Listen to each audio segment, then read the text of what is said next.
kita memiliki asumsi bahwasanya yayasan itu diisi oleh orang-orang tua, orang-orang yang sudah senior, kemudian ya kita anak-anak muda ini apa sih, kita pengalaman kita masih minim, atau seperti apa Ustaz? Does the age matter? Apakah usia itu penting? Seperti itu.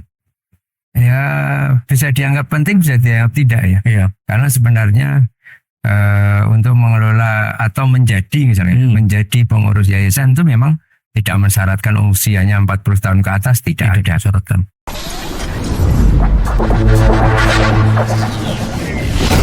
Welcome to Narrative Production. Narrative Production is a choice of a thought revolution. Bismillah, Assalamualaikum warahmatullahi wabarakatuh. Kembali bersama saya Dino Syahputra di channel YouTube Narrative Production. Di channel ini kita akan atau Anda akan mendapatkan informasi ataupun wawasan seputar dunia pendidikan, yayasan, bisnis, entrepreneurship, dan lain sebagainya. Alhamdulillah pada kesempatan kali ini kita sudah kedatangan salah seorang narasumber yang menurut saya sangat luar biasa. Beliau orang yang sangat berpengalaman di bidang yang akan kita kulik pada kesempatan hari ini. Insya Allah tanpa memperpanjang waktu, kita langsung sebelum ke beliau, saya ingin mengingatkan pada teman-teman semua jika teman-teman ingin berlangganan video-video dari Narrative Production, silakan jangan lupa untuk subscribe YouTube channel ini, di like, dan jangan lupa untuk mengaktifkan tombol notifikasi agar setiap kali kami mengupload video terbaru, Anda mendapatkan informasi dari video kami di gadget Anda. Oke, langsung saja kita ke narasumber kita. Assalamualaikum Ustaz. Waalaikumsalam. Kaifahalukum Ustaz? Alhamdulillah khair. Alhamdulillah. Ini Ustaz, di sini kita akan bertanya kepada antum seputar dunia pendidikan, manajemen pendidikan, yayasan dan sebagainya, yang mana antum adalah orang yang sangat profesional ataupun orang yang berpengalaman di dunia ini seperti itu Ustaz. Kita ingin bertanya ataupun mengulik lah seperti itu ya, pengalaman antum, wawasan antum seputar itu tadi yayasan dan dunia pendidikan. Mungkin sebelum ke pertanyaan-pertanyaan yang akan kita ajukan ke antum, mungkin lebih lebih baik antum itu mungkin memperkenalkan background antum terlebih dulu Ustaz. Mulai dari nama, asal antum, kemudian background pendidikan antum seperti apa. Karena yang kita tahu saat ini antum kan berkecimpung ataupun aktivitas antum itu adalah mengurusi lembaga-lembaga pendidikan yang berbasis Islam terpadu ataupun Islam Ustaz. Baik itu pesantren maupun lembaga Islam yang non-boarding ataupun non-pesantren. Nah, kita pengen tahu nih apakah background antum adalah background yang memang dari SD, SMP sampai antum kuliah memang belajar tentang Islam, atau justru malah antum belajar di sekolah-sekolah yang umum Mas. Dalam hal ini negeri seperti itu Ustaz. Monggo Ustaz, fadhil Ustaz. Ya, bismillahirrahmanirrahim. Benar sekali, memang saya sebenarnya sejak dulu tidak pernah bercita-cita di dunia pendidikan ya, karena memang sejak SD, SMP, SMA, sampai di kuliah pun di jurusan yang bukan jalur pendidikan. Ya, itu pun saya SD, SMP, SMA kuliah di negeri ya, alias bukan swasta Islam begitu. Ya, murni negeri itu. Nah, kemudian kenapa kok bisa kemudian hari ini dan sudah kurang lebih hampir 30 tahun berkecimpung di dunia pendidikan, karena memang sejak SMA itu ternyata ditakdirkan oleh Allah Subhanahu wa taala punya kecenderungan di dunia dakwah dan sosial.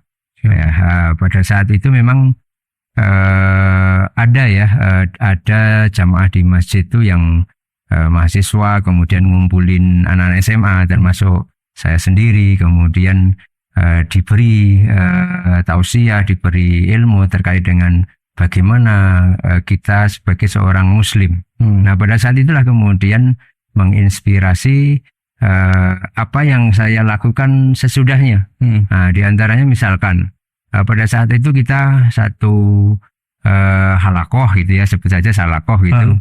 Ada halakoh ini perkumpulan yang mengkaji Islam Ustaz ya? Ya sebenarnya tidak sampai mengkaji dalam itu enggak. Ya kita hanya lebih banyak diberi motivasi Islam, motivasi untuk belajar Islam. Oke.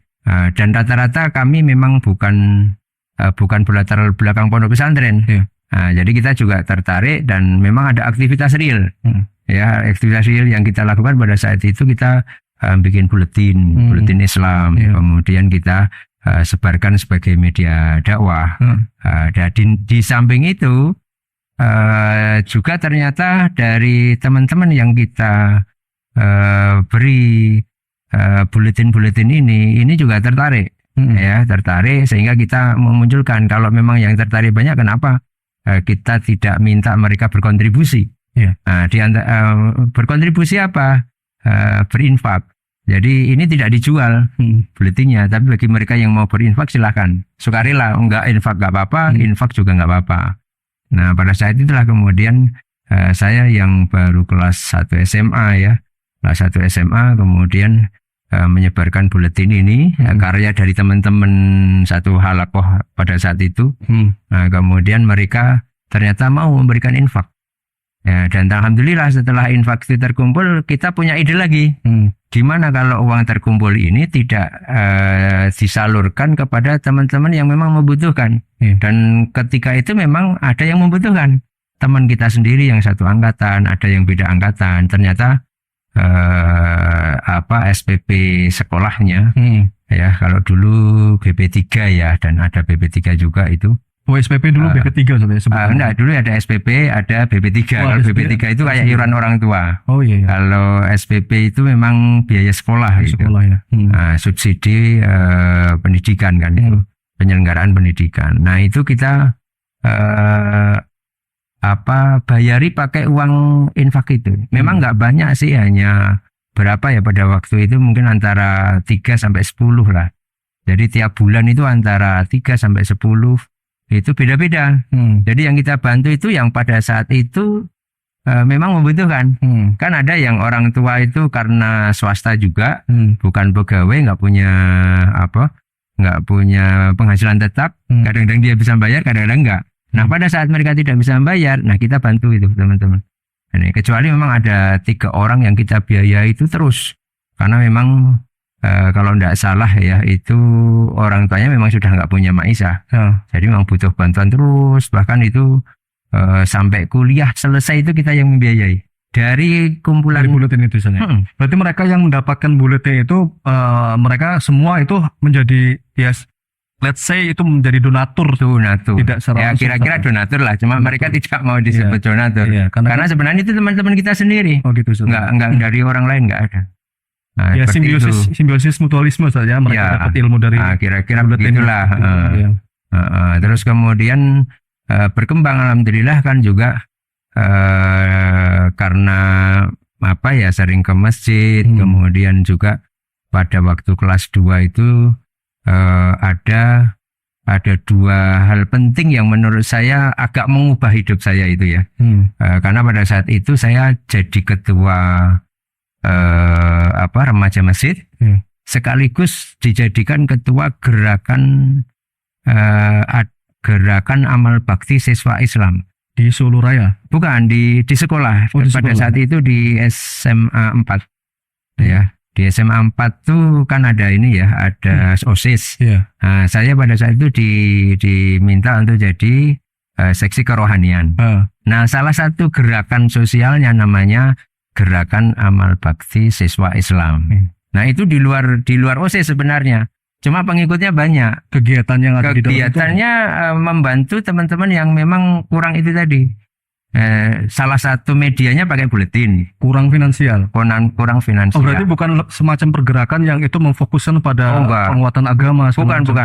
Kita pada saat itu hanya ingin membantu teman yang kesulitan membayar SPP aja. Oh, basis utamanya memang finansial, Ustaz. Untuk membantu SPP teman-teman. Pada saat itu memang kakak kelas yang membentuk ya. Saya lupa apakah tahun 88 atau tahun 80-an lah. Saya sebelum datang sudah ada. Cuma emang biasalah organisasi kadang aktif, kadang enggak. Nah, pada saat itu saya diminta untuk jadi ketua Gerakan Amal Bakti Siswa Islam, jadi kerohanian Islam SMA juga, kemudian di masjid juga. Jadi bareng secara bersamaan tuh menjadi koordinator, menjadi ketua seperti itu. Sampai berlanjut di kuliah, bahkan di kuliah itu ada alumni ya, pada saat itu SMA 4 alumni kerohanian Islam SMA 4 itu membentuk adik asuh. Adik asuh itu tujuannya sama. Tujuannya yaitu membantu teman-teman yang memang kesulitan dalam pembiayaan kuliah. Nah, saya masuk ke sana juga.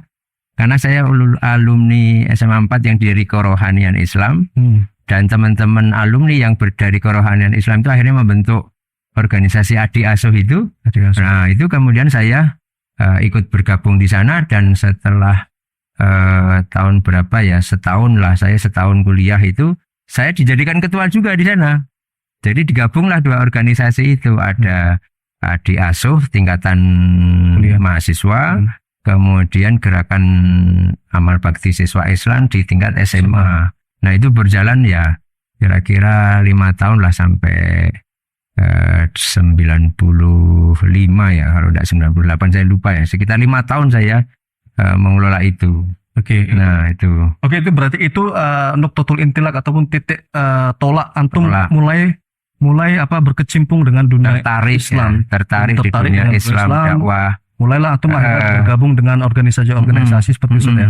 Oke, Ustaz, lanjutkan mungkin di kalau kau bisa masuk ke pendidikan, karena pada saat itu sebenarnya kan bebas ya, kalau di dunia dakwah itu kan bisa kemana-mana ya. Nah, pada saat itu saya kuliah tahun ketiga. Ya, tahun ketiga belum lulus itu qadarullah memang karena saya sendiri juga membutuhkan uang ya, membutuhkan uang untuk membantu kuliah, untuk living cost juga kan itu. Nah, ditawari jadi guru. Jadi 1995 itu saya jadi guru.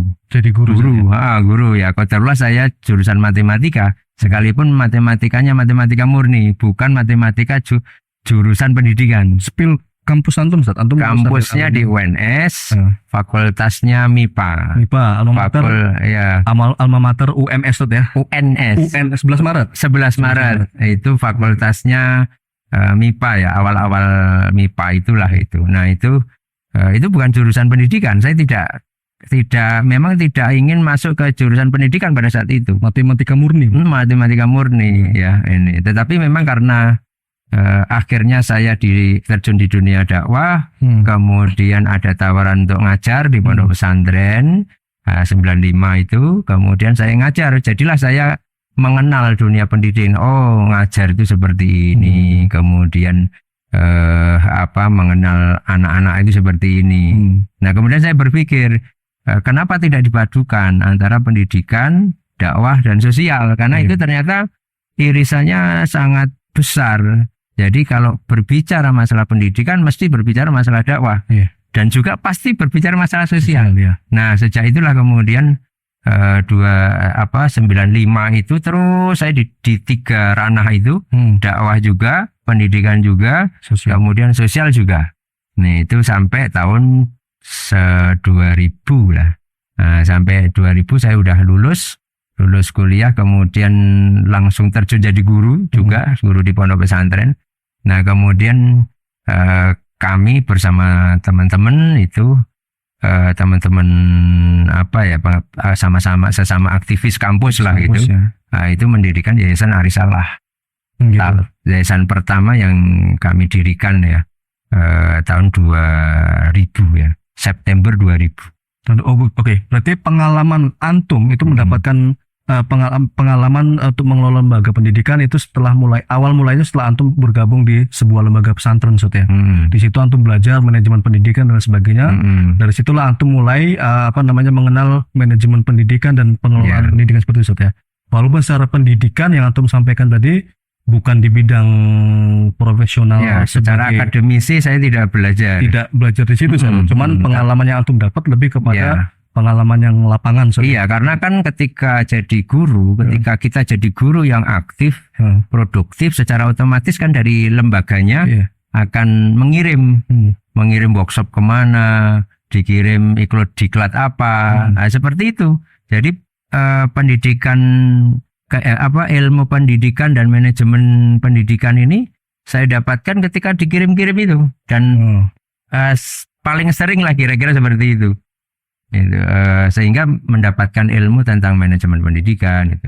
Terkait juga ketika jadi guru, memang sempat berapa ya, 10 tahun itu, hampir 10 tahun jadi di Wakasek kurikulum, jadi di bidang kurikulum ya pada saat itu ya. Di bidang kurikulum berarti lebih banyak emang antum terlibat dengan manajemen seperti itu, manajemen. Iya, memang itu memanage materi apa yang disampaikan, kemudian mengelola gurunya sendiri, kan guru di bawah kurikulum kan gitu. Kemudian yang tidak kalah penting pada saat saya jadi guru tahun 2000 itu, saya juga ada yayasan yang saya kelola di luar. Iya. Nah, itulah yang pengalaman yang kemudian saya padukan menjadi sebuah ketertarikan yang sangat. Jadi itu semacam kebutuhan. Memang passionnya di situ gitu. Passionnya itu tidak sekedar ngajar, tapi juga masuk di dunia manajemen, ya, mengelola orang. Nah, seperti itulah kira-kira. Material. Iya, seperti itu kira-kira perjalanannya. Arahnya kenapa sampai sekarang itu berkecimpung di dunia keyayasanan. Ya seperti itu. Oke, jadi begitu ya teman-teman. Jadi beliau ini profesionalitasnya beliau itu bukan yang menempuh S1, S2, S3 secara linear di bidang pendidikan, bukan ya, tapi lebih kepada pengalaman yang beliau dapat di lapangan itu yang akhirnya beliau itu bisa sampai pada saat sekarang ini ya, dalam hal manajemen dan sebagainya sebagaimana yang beliau jelaskan tadi. Oke, Ustaz, kita mungkin langsung masuk ke pembahasan apa yang akan menjadi topik kita pada podcast kali ini, Ustaz. Yang pertama yang saya tanyakan begini, Ustaz.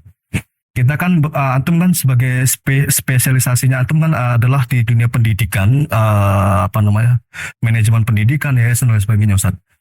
Nah, pertanyaannya, apakah yayasan itu adalah hal yang mutlak jika orang itu ingin mendirikan sebuah lembaga pendidikan, Ustaz? Apakah yang namanya lembaga pendidikan itu ya harus ada yayasan, atau nggak harus ada yayasan, nggak apa-apa kok, lembaga pendidikan bisa kok tanpa yayasan?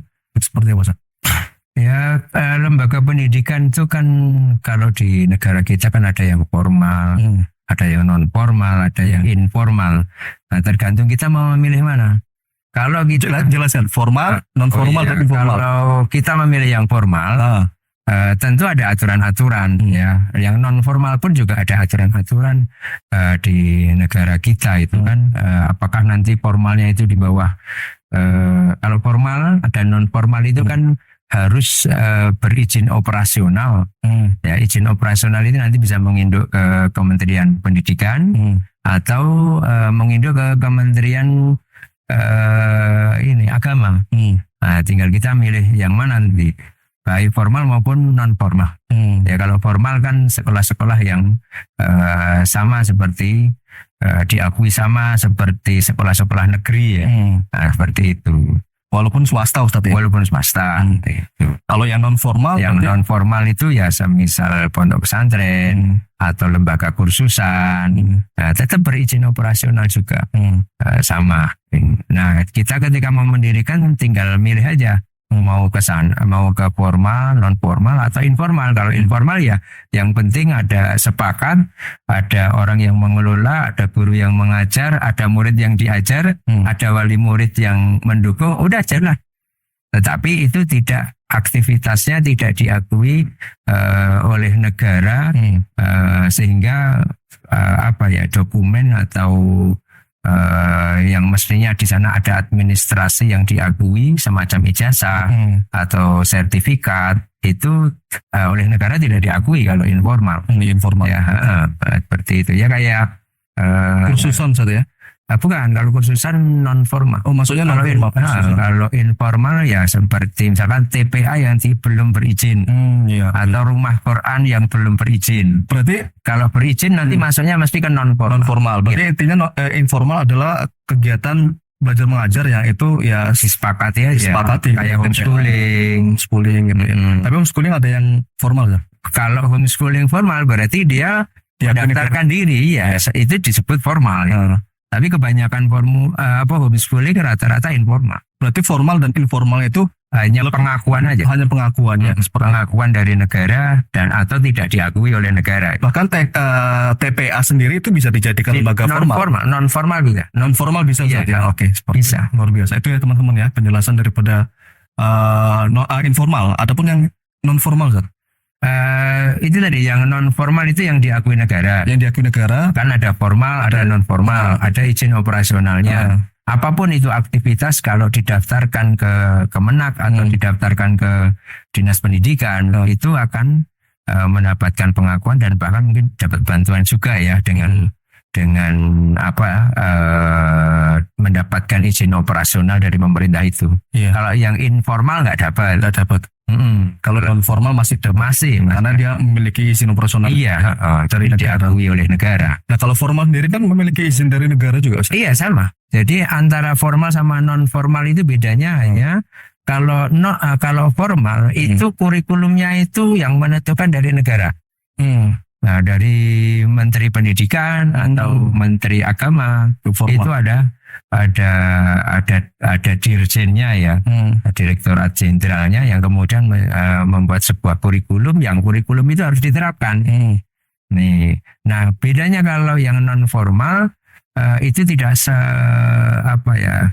mungkin prosentasenya lah gampangnya gambarannya itu prosentase untuk melaksanakan kurikulum itu lebih besar di formal. Ibaratnya kalau formal itu melaksanakan kurikulum itu mungkin sampai 80% dari yang formal, yang ditentukan oleh negara. Sedangkan yang non formal mungkin hanya melaksanakan 20%. Dari ketentuan negara yang lain karena memang diserahkan kepada lembaga asal atau lembaga di mana mereka mengelola pendidikan itu. Berarti ini kalau non formal lebih luas ya, Ustaz. Karena memiliki independensi 80%, Ustaz. Berarti emang bisa itu gambaran aja ya. Gambaran aja. Prosentase gambaran bukan bakunya dari sana. Bakunya bukan. Memang aturannya lebih lengkap dan lebih ketat lah, bahasanya mungkin lebih ketat, lebih sempurna kalau formal gitu aja. Oke. Kemudian yang berikutnya, Ustaz. Menurut antum nih, dalam mengelola lembaga pendidikan seperti itu, yang harus menjadi skala prioritas itu apa, Ustaz? Apakah memaksimalkan kualitas SDM dalam hal ini para guru, karyawan dan sebagainya, atau meluaskan SDA dalam hal ini kayak bangunan, gedung, fasilitas dan sebagainya? Menurut antum, yang sebagai orang yang fokus antum adalah di bidang itu, mana yang lebih prioritas dalam hal ini? Tinggal sudut pandangnya ya. Kalau kita sebagai pengelola itu ya utamanya memang SDM di mana-mana. SDM ini jadi sumber daya utama dari seluruh aktivitas. Ya, kalau sumber daya yang lain seperti pembiayaan atau keuangan, sarana, fasilitas itu kan bisa diadakan kalau ada SDM ya. Iya. Ya kan. Ketika fasilitas ada, biaya ada, nggak ada SDM nggak jalan. Tapi sekalipun sarana prasarana lengkap, pembiayaan ada, sekalipun tidak ada sarana dan prasarana maupun biaya, ketika SDM-nya ada bisa jalan. Ya, tentu jalannya tidak sesempurna kalau memang semuanya ada ya. Jadi tetap kalau menurut pengelola ya, itu tetap pertama kali adalah SDM terlebih dahulu. SDM. Ini sudut pandang pengelola ya. Kan nanti beda sudut pandang customer, konsumen dengan sudut pandang dari pemerintah misalkan. Nah, ini kan beda-beda. Kalau pemerintah kan ada standarnya. Ada 8 standar pendidikan yang harus dipenuhi oleh pengelola lembaga pendidikan yang akan menyelenggarakan kegiatan belajar mengajar. Ada ketentuan-ketentuan bakunya dari pemerintah. Kalau dari sudut pandang yayasan ya tentu SDM nomor 1 gitu ya. Ya. Kalau sudut pandang dari konsumen atau pelanggan atau yang wali santri gitu ya, saya kira yang mesti beda-beda juga ya. Ada wali santri itu ya, wali murid itu yang sing penting SDM-nya bagus-bagus. Walaupun tempatnya biasa, walaupun fasilitasnya mungkin minim, tidak masalah gitu. Ya. Tapi ada juga wali murid, wali santri itu yang gedungnya harus lengkap, fasilitasnya harus lengkap. Beda-beda kalau dari sudut pandang sana ya. Iya. Nah, itu. Ala kulihal semua tetap diperlukan. Ya, standar-standar itu diperlukan. Makanya kan dari pemerintah itu sekarang ini untuk penyelenggara pendidikan baru ya yang mau menyelenggarakan kegiatan belajar mengajar itu memang syarat tanah, gedung itu sudah ada dulu. Baru SDM, gurunya itu baru nyari murid. Berarti Gitu. standar dari pemerintah itu SDA-nya, dari lebih ke SDM. daripada SDM. Ya, daripada SDM-nya. Ya, karena kan saya ketemu dengan teman-teman di berbagai macam lembaga pendidikan, Ustaz. Itu mereka yang memiliki, itu tadi kata antum, latar belakang ataupun perspektif yang berbeda-beda, Ustaz. Ada yang ya kita lebih mengedepankan ya SDM seperti itu. Jadi kualitas SDM itu menjadi skala prioritas yang harus kita gencarkan dalam hal ini di lembaga pendidikan, Ustaz. Dan ada juga yang mengatakan ya tidak, kita lebih memprioritaskan SDA seperti itu karena kita butuh menampung banyak orang dan kita ya dengan SDA yang lengkap, fasilitas lengkap, ruang kelas dan kamar yang dalam hal ini pesantren, Ustaz, ya, kamar yang luas dan lengkap seperti itu bisa dengan mudah untuk menampung ataupun memperluas kuantitas daripada pendaftar seperti itu, Ustaz. Ya, gantung perspektif, Ustaz. Iya, ya tergantung ini juga tergantung model penyelenggaraannya seperti apa ya. Kan ada sekolah formal yang dikemas seperti sekolah-sekolah negeri. Ada juga sekolah alam yang dikemas dengan tanpa menghadirkan gedung-gedung dan ruangan kelas. Kan Tanpa beda-beda. menghadirkan gedung dan ruangan kelas. Ini sekolah alam. Sekolah Berarti alam konsep belajarnya itu nggak ada kelas, Ustaz. nggak ada kelas Dan dia nggak bisa mungkin diformalkan berarti. tetap bisa diformalkan. Non formal jatuhnya. Tetap bisa formal. Formal bisa, Ustaz. Bisa. Tanpa kelas. Tanpa kelas bisa. Sementara syarat dari pemerintah kan harus SDA-nya diprioritaskan. Berarti. Iya, ruang kelas kan bisa diganti dengan yang lainnya. Oh, itu ketentuan seperti itu. Iya, jadi tetap bisa bisa dilakukan penggantinya apa. Karena kan memang bahkan kan mungkin barangkali ke depan sekolah maju itu bahkan mungkin tidak ada ruang kelasnya gitu loh. Iya, iya. Bisa jadi ya, memang semuanya bergantung ya, bergantung kepada model yang mau dibikin ya. Tidak kalau standarnya ya kita lihat aja sekolah negeri kayak gitu. Sekolah-sekolah yang dibangun oleh pemerintah. Tapi kalau variasinya banyak banget ya, bentuk sekolah atau model sekolah. Ditekankan ya, tetap aja nomor satu SDM terlebih dahulu. SDM saja. Ya, yang lain menyusul sesuai dengan model dan bentuk sekolah yang diinginkan. Iya. Hatta pondok pesantren pun tidak butuh asrama bisa. Tidak butuh asrama bisa. Konsepnya seperti apa? Konsepnya pondok pesantren masyarakat. Jadi Sudah ada contohnya di Iya, yang penting itu berada di rumah masing-masing. Tapi kita kasih jadwal dari bangun tidur sampai tidur kembali mengikuti jadwal itu. Tidurnya aja di rumah. Bisa seperti itu. Oh, tidur malam di rumah. Di rumah nanti balik lagi. Udah. Kegiatan di. Iya, bisa itu dan itu ada seperti itu. Berarti pesantren Memang banyak. ruang kelas. Pesantren tanpa ruang kelas bisa juga. Bahkan asramanya di rumahnya masing-masing gitu. Iya. Jadi memang banyak banget dan itu tetap bisa diformalkan, artinya bisa dimintakan izin ke pemerintah untuk mendapatkan izin operasional dan mendapatkan ijazah resmi dari pemerintah. Itu tinggal lobby ya. Jadi memang ketika penyelenggara pendidikan itu mampu membuktikan diri dengan model yang dia pilih, kemudian menghasilkan lulusan yang memang bisa dipertanggungjawabkan, bahkan mungkin melebihi standar lulusan yang ada pada umumnya, saya yakin diterima oleh pemerintah.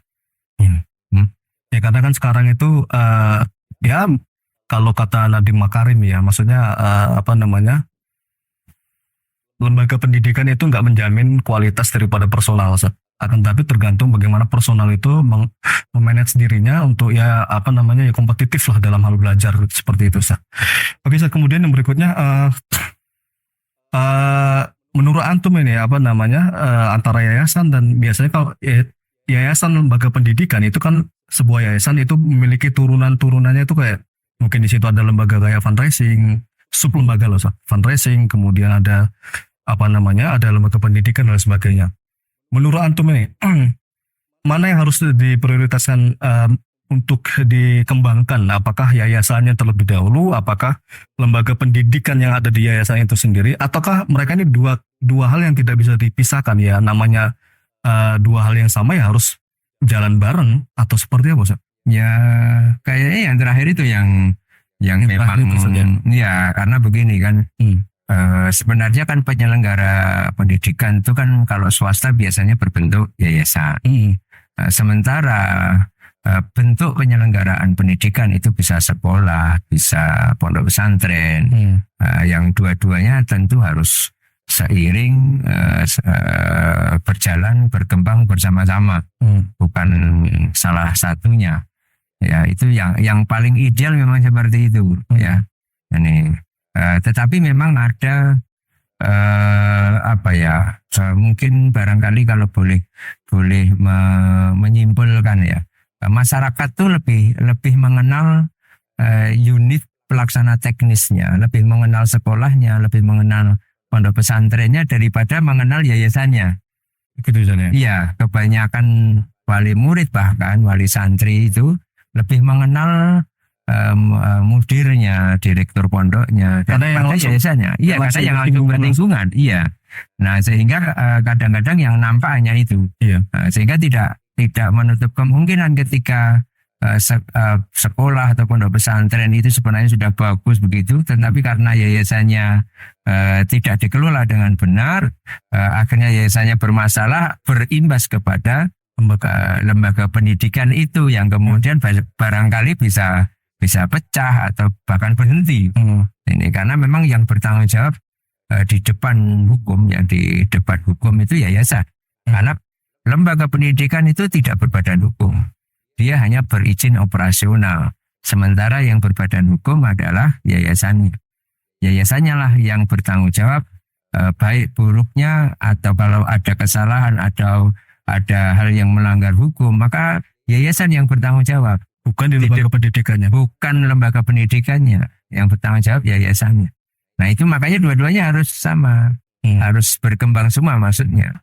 Mungkin menurut aku pernah dapat mungkin Ustaz ya, ada lembaga pendidikan yang bagus, tapi yayasannya biasa-biasa aja. Ada nggak seperti itu, kasus seperti itu? Kalau Yang yayasan itu mengkhususkan diri di dunia pendidikan, kayaknya nggak ada deh yayasan yang bagus kemudian sekolahnya jelek, itu nggak ada. Oh gitu Ustaz ya, nggak ada ya. Kecuali sekolahnya baru awal-awal dimulai, tahun-tahun awal. Itu kan awal ya. Hanya ketika yayasan itu bagus dan dia memang fokus di pendidikan aja ya. Karena kan ada yayasan yang juga mungkin geraknya di sosial, ya geraknya di masyarakat, ya.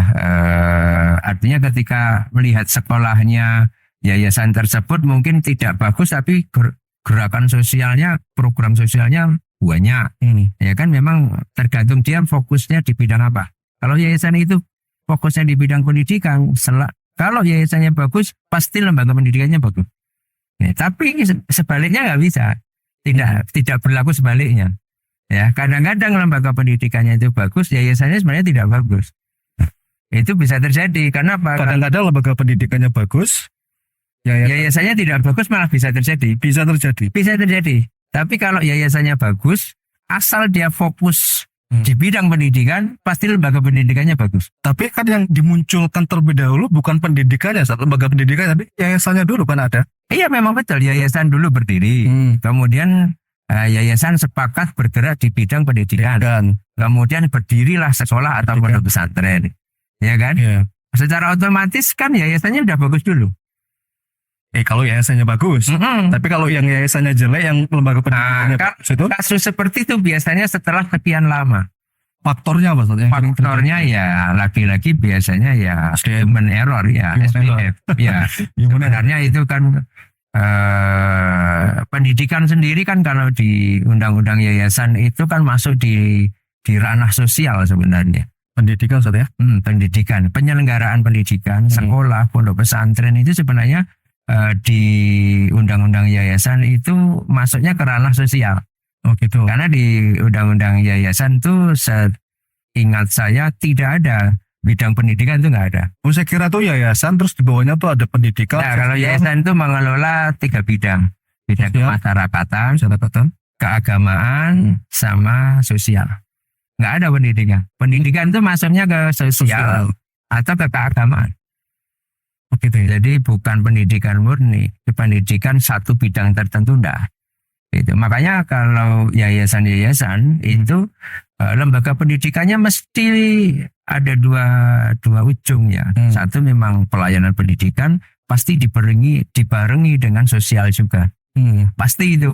Makanya sebuah lembaga pendidikan yang diselenggarakan oleh yayasan itu biasanya ya ada upaya dari yayasan untuk membantu Kegiatan wali sosial. murid atau santrinya supaya tetap bisa ikut sekolah di situ walaupun dia mungkin tidak bayar atau bayar separuh atau gimana itu. Ini Tapi ada sebagai berbarengan. kegiatan sosialnya tadi. Iya, karena memang sebenarnya yayasan itu harusnya menyelenggarakan kegiatan sosial.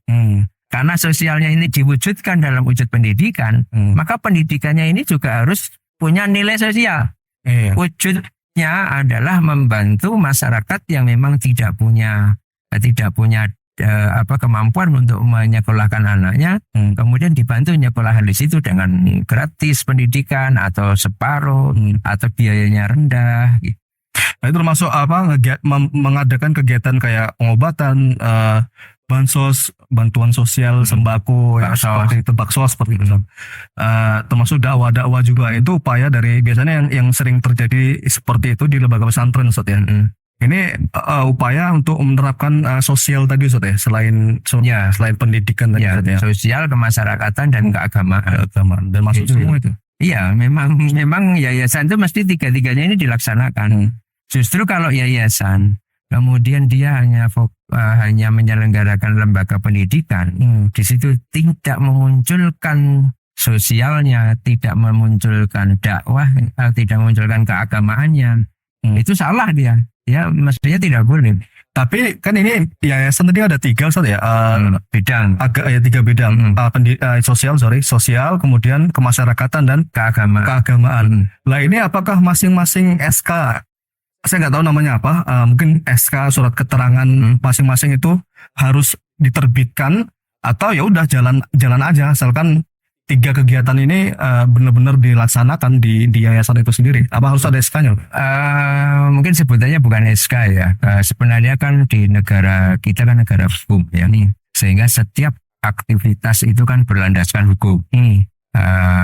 Yayasan dengan bidang aktivitas itu ya tentu dia mau ke arah hal yang profesional. Profesional itu berarti bisa dipertanggungjawabkan gitu ya.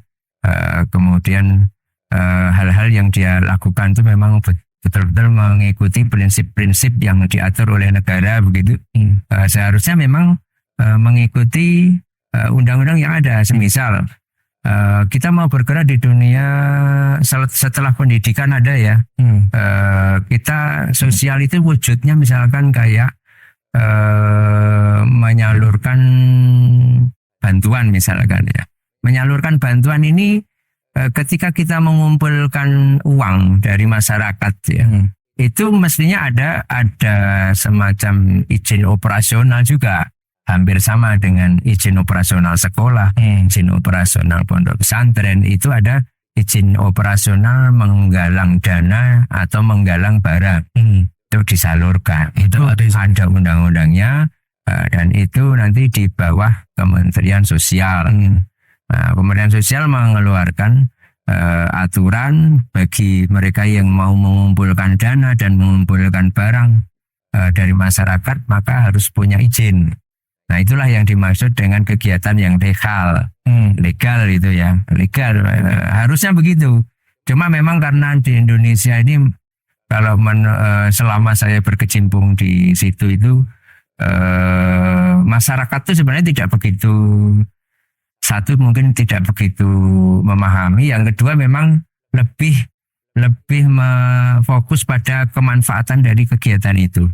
Mereka tentu tidak akan tanya iki legal apa enggak gitu. Iya. Nah, langsung aja kalau ini mau ada bakti sosial, udah mereka terima, sudah Intinya ada apa? manfaatnya gitu. Iya. Manfaat dan Mau, intinya. iya lah.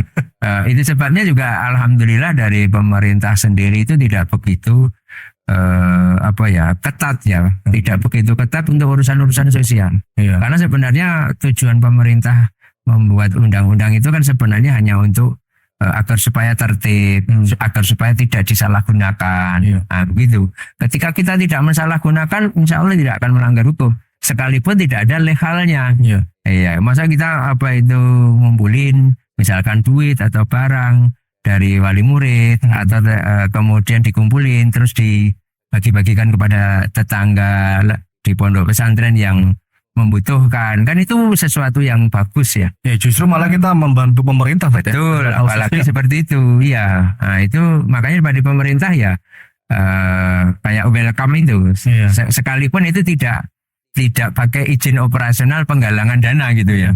Nah, Iya. itu kecuali ya memang kalau penggalangan dana itu udah meluas ya. Iya. Meluas mungkin nasional, gerakan nasional penggalian dana misalkan itu ya. Saya setuju kalau pakai izin, karena itu memang untuk mengantisipasi lah. Kita juga tidak ingin masyarakat khususnya umat Islam itu menyalurkan donasinya itu ke lembaga-lembaga yang tidak jelas. Iya. Seperti itulah kira-kira. Ya berarti kalau skopnya itu masih atau lingkupnya itu masih lingkup. kecil ya nggak perlu pakai izin-izin lah. Ya. Lebih tepatnya belum perlu lah gitu. Belum perlu. Bukan tidak ya, tapi belum Ya, perlu karena kan aja. intinya kan kemanfaatan dan Iya, seperti itu. kepada kemanfaatan. Kemudian saat ya yang kita tahu ya, antum kan bang pengelola ataupun mungkin yayasan, ketua yayasan dan sebagainya lah di beberapa yayasan yang ada di Suluraya ini, Zat. Dan saya melihat setiap lembaga yayasan yang antum ada di situ itu hampir ataupun keseluruhannya itu mereka memiliki sub lembaga funding ataupun fundraising dalam hal ini, Zat. Kemudian pertanyaannya, apakah fundraising itu adalah sesuatu yang emang benar-benar harus ada di sebuah lembaga pendidikan, dalam hal ini yayasan seperti itu, atau ya itu hanya edisional aja? Apakah dengan tidak adanya fundraising itu menyebabkan lembaga pendidikan itu tidak bisa berjalan baik, atau negatifnya itu mungkin operasionalnya berhenti atau seperti apa, Zat? Ya tergantung ya, tergantung situasi dan kondisi. Iya. Prinsipnya ketika menyelenggarakan aktivitas pendidikan ya berupa sekolah atau bahkan pondok pesantren, ketika yayasan sepakat menyelenggarakan, wali murid sepakat menyerahkan anaknya dengan menyertakan dana untuk operasional kegiatan dan itu sudah mencukupi, sebaiknya tidak mengadakan kegiatan funding atau fundraising. Sebaiknya begitu. Itu biasanya fundraising atau funding yang diselenggarakan yayasan itu memang tujuannya banyak ya. Di antara tujuan utamanya tentu karena memang kebutuhan operasional pondok atau sekolah itu masih kurang. Oh, supporting finance seperti ya? Supporting bisa finance. bisa jadi supporting finance. Tapi bukan yang utama. Bukan utama, karena memang sebenarnya tidak semacam tidak patut lah gitu ya. Tidak patut ketika yayasan sudah berazam menyelenggarakan lembaga pendidikan kok malah minta-minta, ini dalam tanda petik ya, minta-minta ke orang-orang untuk membiayai. Harusnya kan yayasan itu yang membiayai, bukan menggalang dana. Nah, cuma memang yayasan sosial atau yayasan pendidikan itu hampir rata-rata itu berdiri itu karena memang kebutuhan ya, bukan keinginan. Artinya kebutuhan itu begini, misalkan nih ada satu ustadz, kemudian mereka Ustadz ini punya jamaah. Jamaah yang sudah semakin banyak.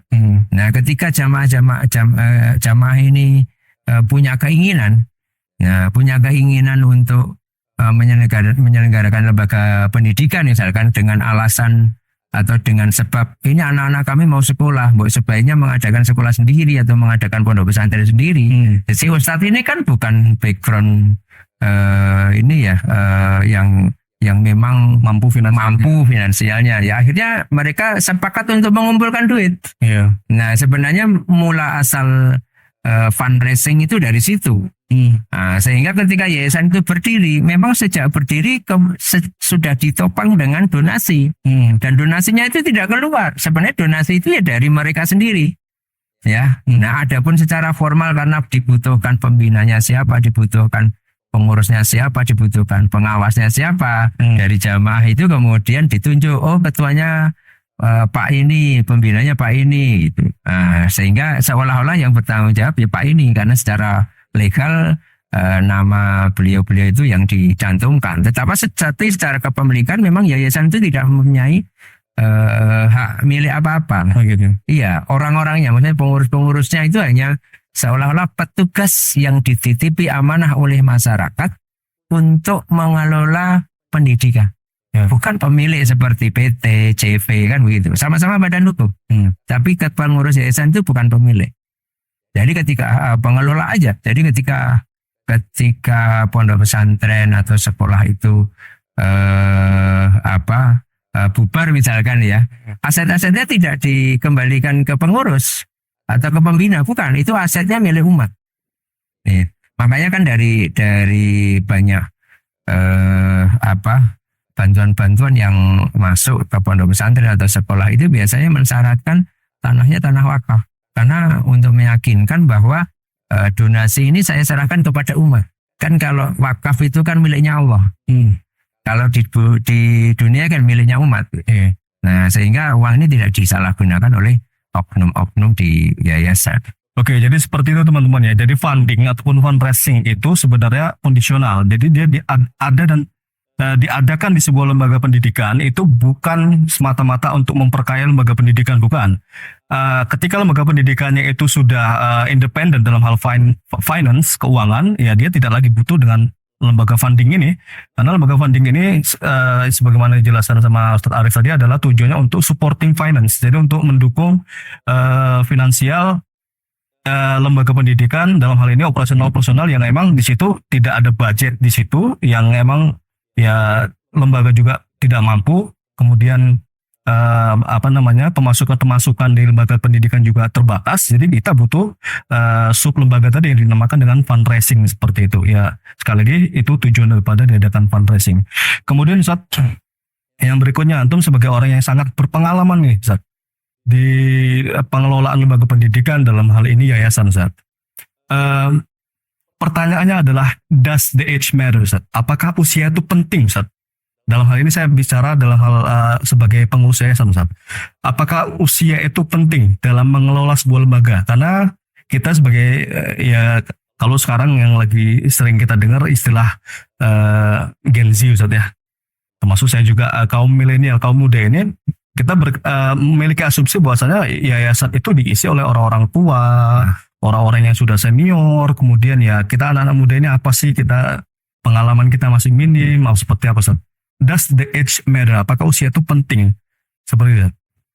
Ya, bisa dianggap penting, bisa dianggap tidak ya. Iya. Karena sebenarnya untuk mengelola atau menjadi menjadi pengurus yayasan itu memang tidak mensyaratkan usianya 40 tahun ke atas, tidak ada syaratkan. Ya, 35 minimal nggak ada juga. Ya, bahkan belum menikah saja usia belasan tahun boleh, asal dia di negara sudah diakui sebagai orang dewasa, punya tanggung jawab pribadi, ya dia bisa menyelenggarakan, tidak masalah.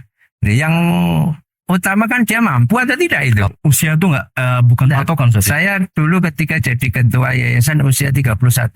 Ketua yayasan pertama, Ustaz? Iya. 31. Bisa di-spill, Ustaz, yayasan apa?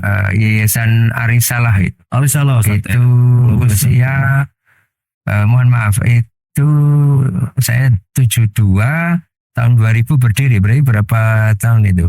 28 tahun ya. Belum sampai 30. Oh, 28 tahun. Ketua Yayasan Arisala. Ketua Yayasan Arisala itu 28 tahun. Iya ya, Arisala itu teman-teman adalah lembaga yang ya di Solo siapa sih nggak tahu Arisala itu maksud deretan lembaga yang atau yayasan yang sangat terkenal di Solo ya. Jadi kalau bicara Arisala, tahulah Arisala seperti apa. Luar biasa dan beliau ini founder ataupun yayasan pertama Ustaz ya. Ya, yayasan pertama yang saya dirikan. Di usia 28 tahun. Di usia 28 tahun. Karena gini Ustaz, kenapa saya tanyakan masalah umur ini? Karena gini Ustaz, dunia pendidikan itu kan berkembang Ustaz. Dunia pendidikan 10 tahun yang lalu itu berbeda dengan sekarang. Dan dunia pendidikan sekarang itu mungkin berbeda dari 10 tahun yang akan datang Ustaz. Nah, kalau yayasan sebagai stakeholder utama berjalannya sebuah lembaga itu adalah diisi oleh orang-orang yang senior. Ini kan semakin tahun mereka usia bertambah Ustaz. Kemudian kita beranggapan nih, bahkan saya sendiri menemukan di beberapa lembaga ada yayasan-yayasan pengelola atau pengurus yayasan-yayasan itu mereka sangat konservatif Ustaz.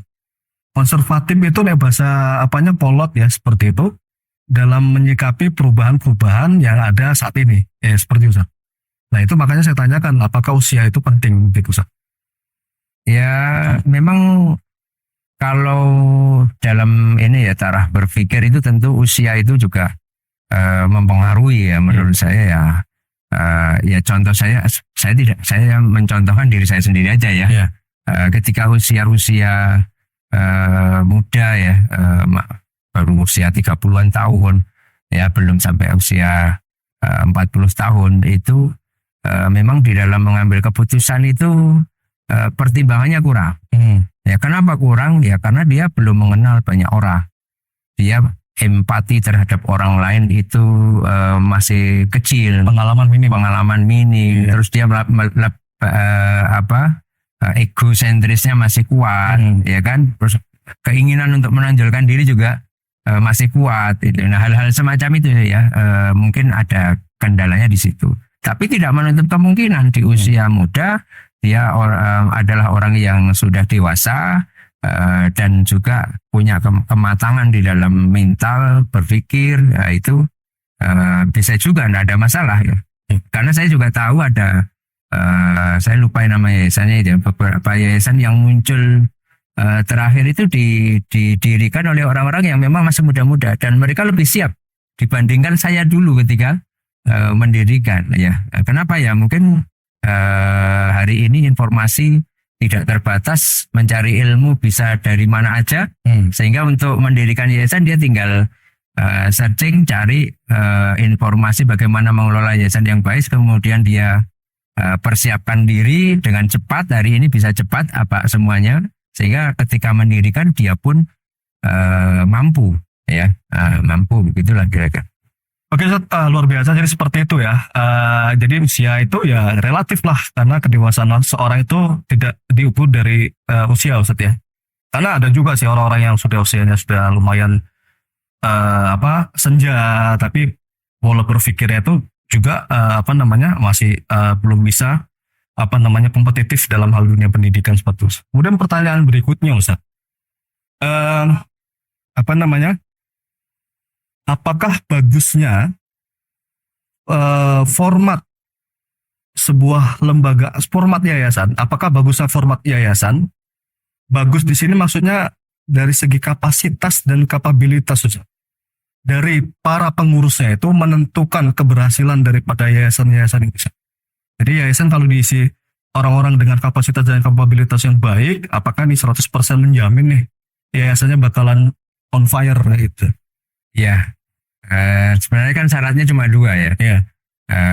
Mampu dan mau kan itu. Mampu dan mau. Mau, iya. Ilmu pengetahuan berarti? Ya. Enggak, maksudnya kalau ilmu pengetahuan kan maksudnya dia kemampuan, iya. Kemampuan itu adalah sesuatu yang memang dibutuhkan ya. Dalam sisi ilmu, dalam sisi pengalaman, itu bagian dari kemampuan. Tapi mau dan tidak juga sesuatu yang harus ada. Jadi dua-duanya harus ada. Orang yang punya kemampuan tapi tidak mau ya nggak jadi. Orang yang mau tapi tidak mampu ya sudah. Makanya dua hal ini memang harus ada pada diri pengelola atau seorang pengurus ya. Karena tidak menutup mata ya, banyak yayasan-yayasan yang pengurus itu hanya nama. Seperti itulah, kira-kira mereka itu sebenarnya mampu dijadikan pengurus juga karena dipandang mampu oleh orang-orang di sekitarnya, tetapi kemauannya mungkin kurang. Makanya banyak juga yayasan yang hanya nama aja yang tercantum gitu, tapi yang melaksanakan yayasan itu mungkin orang lain lagi. Oh gitu ada Ustaz ya? Ya ada. Itu yang seperti itu. Oke, kemudian sebenarnya banyak sekali teman-teman pertanyaan, wah ini seputar dunia pendidikan, kemudian ke manajemen pendidikan, dunia pendidikan dan yayasan itu banyak sekali yang saya tanyakan, karena ini berhubung waktunya juga terbatas ya. Nanti kita kalaupun mungkin ada kesempatan ataupun pertanyaan-pertanyaan itu akan saya tanyakan mungkin di lain waktu. Jadi insya Allah kalau tema-tema kita itu membutuhkan waktu yang panjang, maka akan kita video yang akan kita buat itu serial teman-teman ya, bersifat serial. Jadi part 1, part 2 dan seterusnya seperti itu. Ustaz, terakhir Ustaz, sebelum kita tutup Ustaz, apa sih lembaga pendidikan itu menurut antum?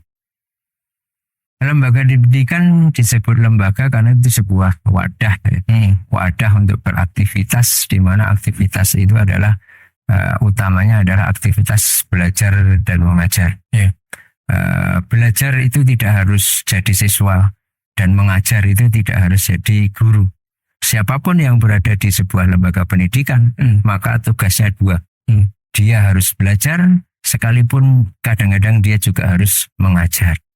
Nah itu berlaku untuk semua orang yang ada di dalam lembaga pendidikan. Saya kira itu. Luar biasa itu ya teman-teman, kesimpulan daripada apa sih lembaga pendidikan itu yang beliau utarakan seperti itu. Alhamdulillah kurang lebih 1 jam kita dalam podcast ini. Semoga apa-apa yang telah beliau sampaikan dan beliau jabarkan di podcast ini memberikan kemanfaatan buat antum semua, dan antum bisa belajar ya dari apa sih yang antum harus lakukan untuk mendirikan sebuah lembaga pendidikan, yayasan, karena beliau sendiri sangat berpengalaman. Sebagaimana saya katakan di awal tadi, he's a very professional person. Beliau profesional di bidang yang beliau geluti saat ini dalam hal dunia pendidikan seperti itu ya. Jadi ilmu ataupun wawasan-wawasan yang beliau sampaikan tadi bisa antum jadikan rujukan untuk memperlancar yayasan ataupun lembaga antum. Seperti itu, mungkin sampai di sini pertemuan perdana kita di podcast bersama Naratif Production, bersama saya Dino Syahputra di podcast Naratif Production. Sekali lagi saya sampaikan, jangan lupa untuk buat antum semua, buat kalian yang ingin mendapatkan video-video seputar video-video ataupun wawasan pengetahuan seputar dunia pendidikan, kepesantrenan, kemudian bisnis, entrepreneurship dan lain sebagainya. Sekali lagi silakan subscribe YouTube channel ini, like, kemudian jangan lupa untuk mengaktifkan tombol notifikasi agar setiap kali kami mengupload video terbaru terdapat notifikasi yang masuk di gadget Anda. Terakhir Ustaz, jazakumullah khairan Ustaz, apa yang telah antum sampaikan sangat luar biasa. Insya Allah kita akan bertemu di lain kesempatan. Bersama saya Dino Syahputra, the last from me, Assalamualaikum warahmatullahi wabarakatuh.